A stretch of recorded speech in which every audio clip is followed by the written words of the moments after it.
I referee and I coach I no longer referee. I keep my license, but I've semi-retired. I have a very bad knee from too much running and playing tennis. And if I don't referee soccer, I can still play tennis, and my knee is manageable. And so, but I keep my license, and I'm thinking if the knee still goes well, maybe I'll take a few little easy games in high school in the fall. But I'm seriously pretty much done with refereeing. Okay. How old are your sons now? One son just turned 30 last week, February 6th, and my other son will be 29 in July. Okay. So you've been out of the coaching thing for a while? Oh, yeah, yeah. I've been out of it for a long time. Although, as I said it to your class, it was the most fun. It really was. And what was really fun was there were a number of the kids, as they became adults, went to school on campus here. A lot of this, and it was really fun to walk around campus and to see one of your former players yell out, "Hey, coach!" It was really great. So, yeah. Can you tell me a little bit about your background, like just getting to where you are now, like where you went to school, Sure. some accomplishments, stuff like that? Okay, so I went to an engineering high school in New York called Brooklyn Technical High School. It was one of the sort of the three science high schools in New York City. There was Stuyvesant, Bronx High School of Science, and Brooklyn Technical High School.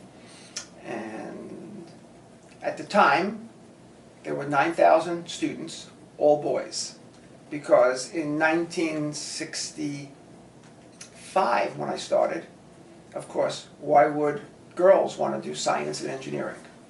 That changed, I think, about 1971. But my 4 years, it was an all-boys school, as was Stuyvesant. And I played high school tennis, and the universities that I thought I wanted to attend, their tennis teams were too good. So I knew I couldn't play for them. And so I went, and my parents couldn't afford to send me to college. And so I went to Brooklyn College, which was free. And for all intents and purposes, for the first 3 years, I just worried about playing tennis. I mean, and then in my fourth year, I met a professor who taught this course on human motor learning and control. She was a visiting professor from Columbia University. Her name was Ann Gentile, Gentile. And she was the best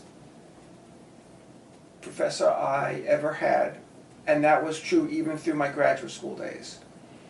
And so she told me how to go to graduate school.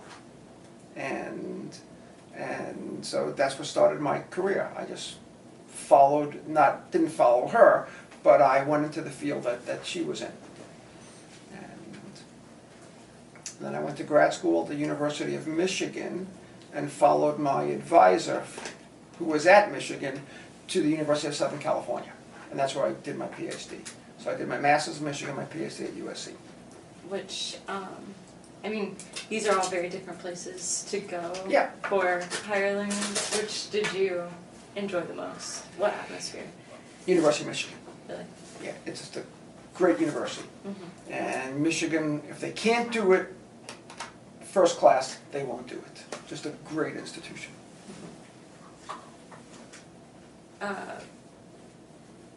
Do you still have kind of the engineering or technical leanings at all? Well, my work involves doing what's called kinematic analysis. That's the technique we use, so we analyze movement trajectories. So yes, a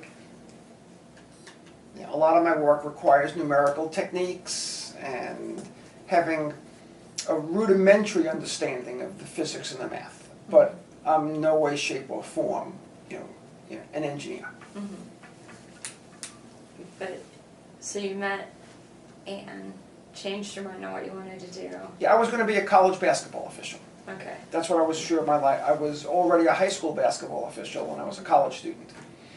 And 2 college referees took me under their wing, and I was going to be a high school teacher so that I could be a college basketball referee. And then Ann Gentile, I said, wow, She just changed my life. Mm-hmm. You're going to be a basketball coach, but you don't... Basketball referee. Referee, yes. But you don't go to the games now. That's correct. I find that interesting. Well, I watch the game as a referee. Mm-hmm.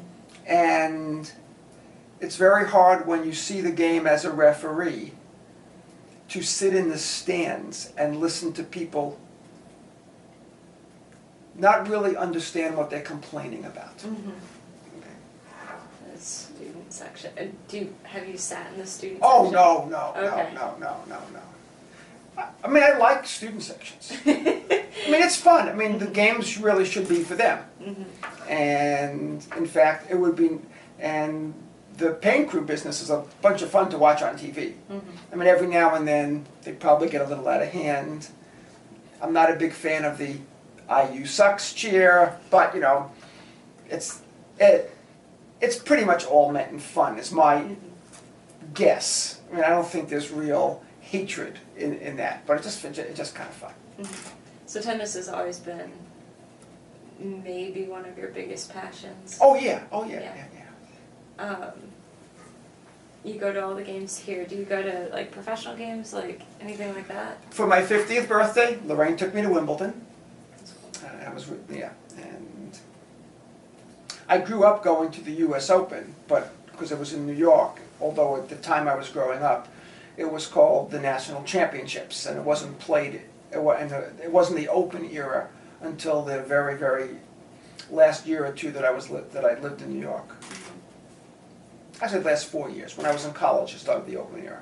Mm-hmm. How'd you end up at Purdue then, if you have these ties all over the country? Well, as a professor, you can't pick and choose where you're going to work. So you just can't say, I'm going to move to Portland, Oregon, and now I'm going to find myself a university professor position. And so when I was teaching at Florida State for my first year after my PhD, and a job opened up here at Purdue, and a job opened up at the University of Iowa, and Big Ten institutions are wonderful. Mm-hmm. And so I jumped at the chance. I applied to both places, and I had the good fortune to have both job offers. And I decided to come here because of a few of the faculty in psychology, but more importantly, one of my best friends from graduate school was here already, Tom Templin, who's still here, and who's still one of my best friends. How often do you see him? Whenever he's in town, all the time. He has traveled a lot. Mm-hmm. And I promised my wife to be, Lorraine, she will verify this, that we'll stay here for 2 years. And of course, we're down 34 years later. Mm-hmm. So I lied. Did you know Lorraine before you accepted the job at Purdue? Yes, we had met when I was a grad student and she was an undergraduate at USC. And we were married a week before I started here. So our so-called honeymoon was driving from California to Indiana. It's kind of a long road trip. That's a good test of marriage, though. See if it's going to work by being stuck in a car together for hours. I guess so. Okay. How did you meet her? Like, what's the story there? She was a major in kinesiology, which was called phys ed at the time. Mm-hmm. And so we met through that, and we actually started dating about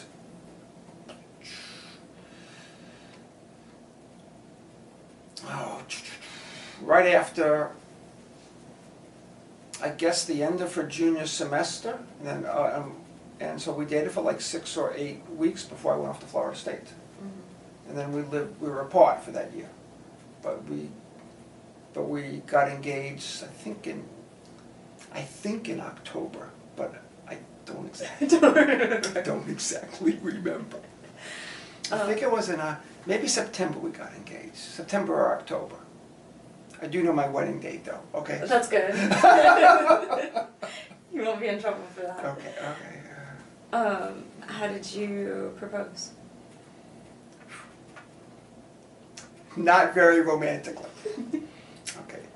I think, yeah, we were in, she had come with me to Tallahassee to Florida State and spent like 2 or 3 weeks there before she had to go back to USC for her senior year.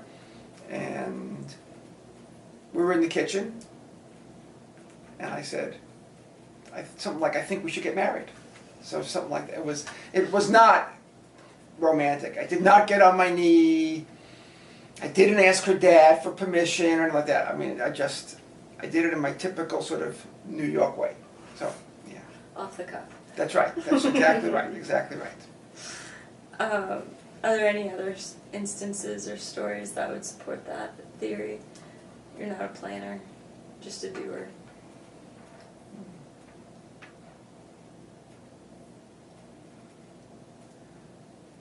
When we started looking for our first house, we rented for the first 3 years. We were here, and we were ready to buy a house. We were going to look, and Lorraine went looking with our real estate agent. I get the call to go see the first house, and I said, okay, we'll buy it. She goes, what? I said, yeah, looks fine, we'll buy it. And so, of course, I think Lorraine saw about 70 houses before we found our house. So you didn't go with that first one? No, I wasn't allowed to.